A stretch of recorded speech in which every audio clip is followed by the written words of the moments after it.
Hey everybody, this is Bill with Family Handyman. We're up here at the Getaway building our kitchen countertops. We decided to go with laminate, and we really like the color options and affordability of laminate, but we wanted an undermount sink. We found a company that makes an undermount sink and we decided to do it ourselves. Let me show you how we did it.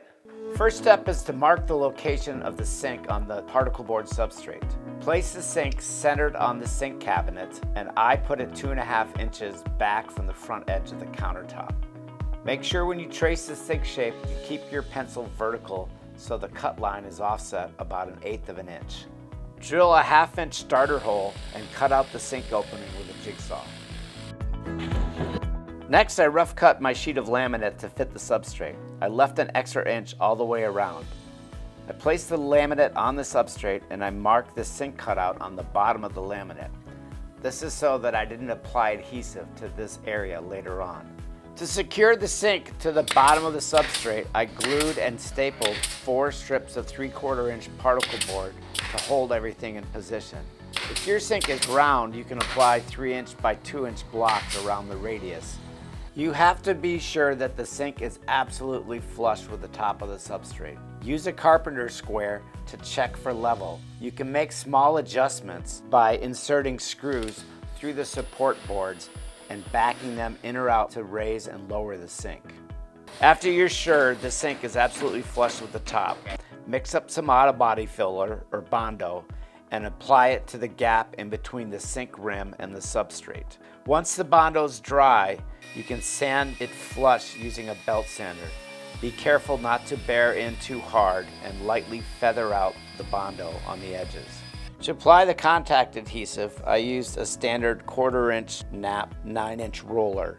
I applied the adhesive to both the substrate and the laminate. I applied 2 rows of 2" painter's tape to protect the top 4 inches of the walls of the sink bowl.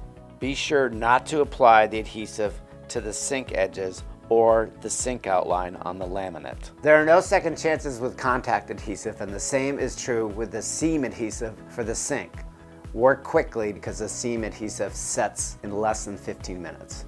For precise placement, I set 1/2 inch by 1/2 inch standoff sticks on the substrate. And then I laid the glued laminate on the sticks, making sure it had equal overhang all the way around. Starting at the center, I removed the sticks one at a time, pressing the laminate down as I went. With the laminate adhered to the substrate, I then finished up with a J-roller to make sure that everything was bonded. I trimmed the laminate off the sink using a 10-degree bevel bit with an oversized bearing. I made a single, slow pass all the way around the perimeter of the sink. The final step was to file the laminate flush with the sink wall using a laminate file. If you have rounded corners, it's a good idea to get a round file and approach it that way.